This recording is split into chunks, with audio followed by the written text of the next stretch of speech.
Assalamualaikum Ibu. Waalaikumsalam. Selamat siang Ibu. Siang, sis. Ibu bertemu dengan saya lagi. Ibu masih ingat gak nama saya siapa? Susfani kan? Betul. Ingat gak nama panjang saya siapa? Enggak. Enggak. Nanti ya Bu, nanti saya kasih tahu. Saya juga ingat loh nama Ibu siapa. Ibu Anissa. Betul nggak? Betul. Jadi Ibu, nama panjang saya itu Naila Fani Ismail. Nah, ayo Ibu, tahu nggak saya kedatangan saya ke sini mau ngapain? Tahu nggak? Enggak.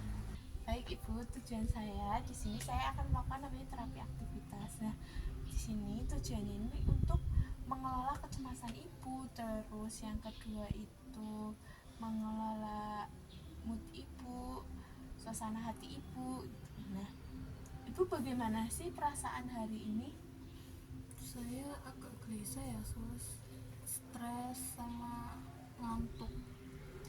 Oh, Ibu terlihat ya Bu dari wajah Ibu kayak ngantuk, kurang tidur, terus cemas. Nah, oke, sesuai dengan janji saya kemarin ya Bu, kita akan melakukan namanya teknik aktivitas. Nah, waktunya juga sekarang di tempat yang sekarang.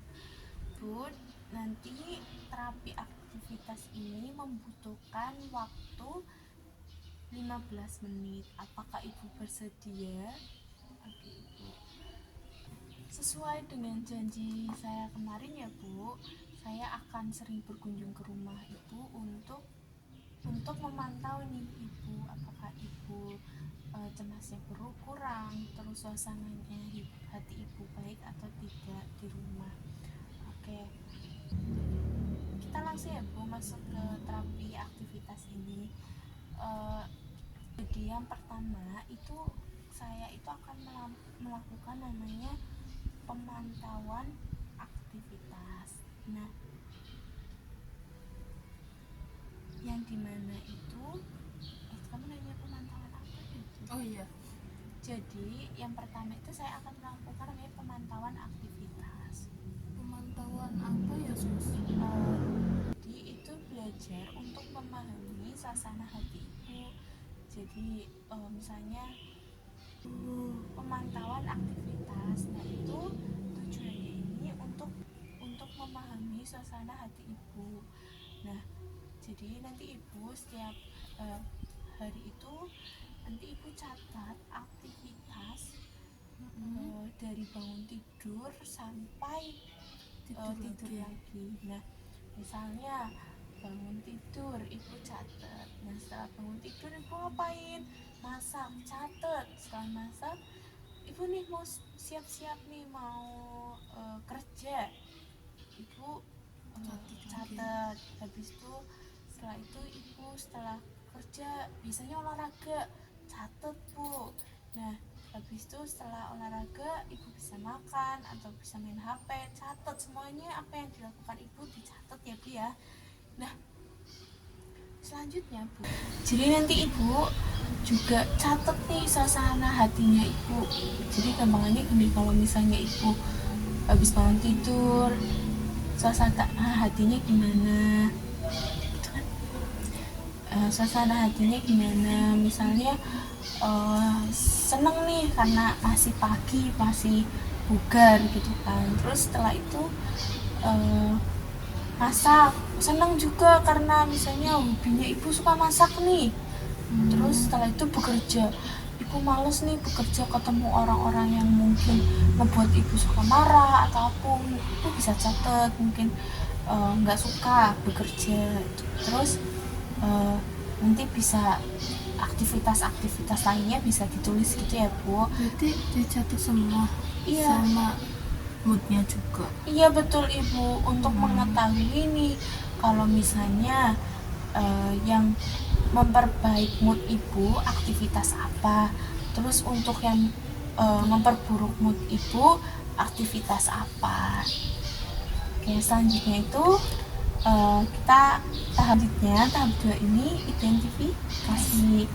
Nah, jadi yang sudah saya jelaskan, identifikasi ini nanti ibu tulis aktivitas yang membuat ibu senang, tulis apa aja.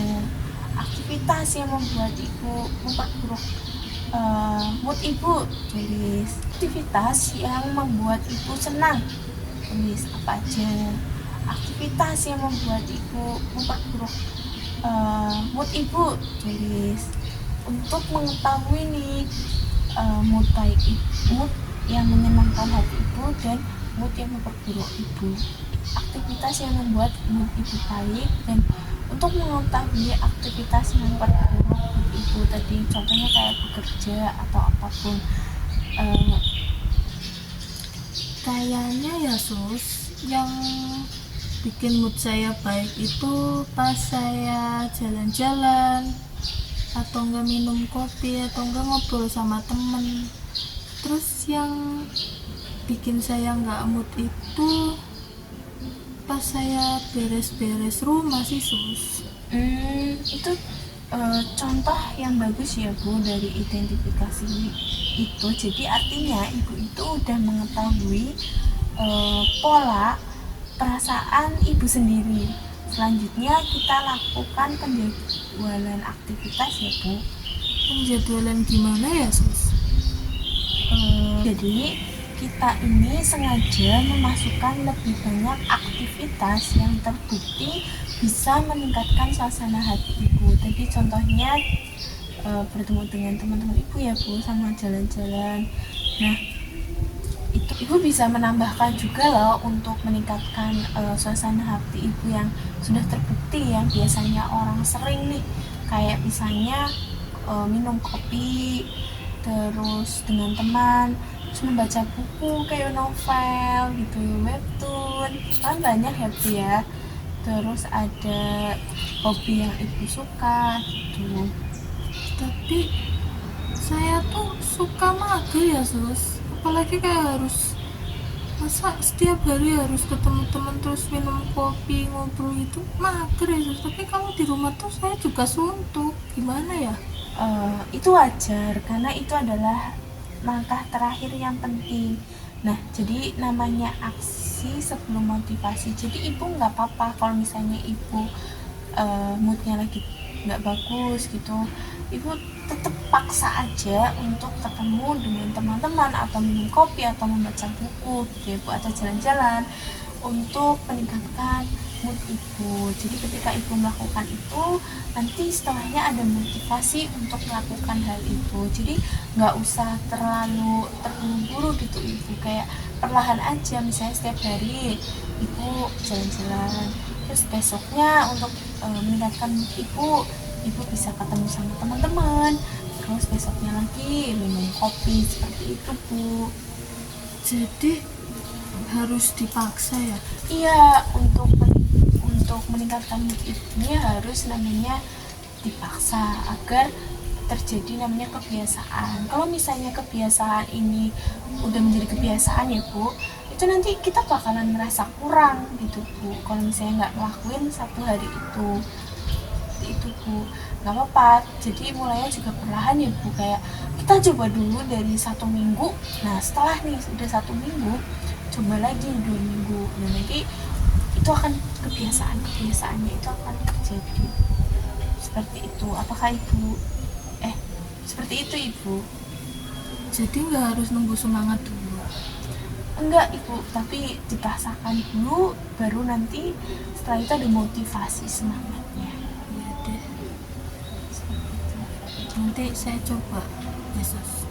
Oke ibu, jadi saya ini anjurkan ketika nanti mood ibu sedang buruk atau apapun, nanti saya anjurkan untuk melakukan terapi aktivitas ini ya Bu. Oke.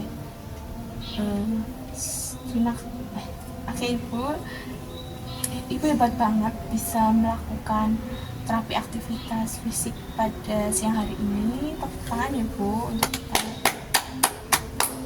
Ibu, bagaimana perasaan setelah melakukan aktivitas ini?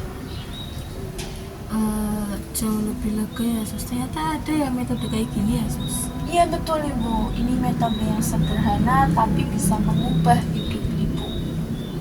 Lihat ya bu, dari tadi ibu aktif bertanya, terus ibu antusias ya bu ya tadi bertanya tentang terapi aktivitas ini, terus ibu juga terlihat moodnya agak lebih membaik ya bu ya.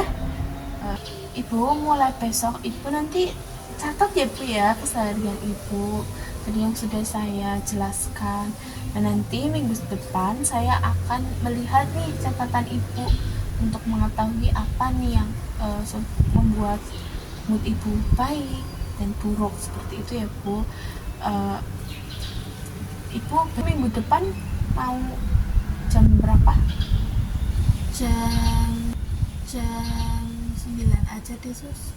Mau di tempat di mana? Di rumah saja ya? Di rumah, di sini aja deh sus. Oke. Baik ibu, apakah ada pertanyaan? Nggak ada. Oke, jika tidak ada pertanyaan, saya pamit undur diri. Sebelum saya pamit undur diri, saya meminta maaf nih jika ada saya salah kata, salah ucapan. Saya mohon maaf ya bu. Ibu, saya pamit undur diri ya bu. Assalamualaikum ibu. Waalaikumsalam.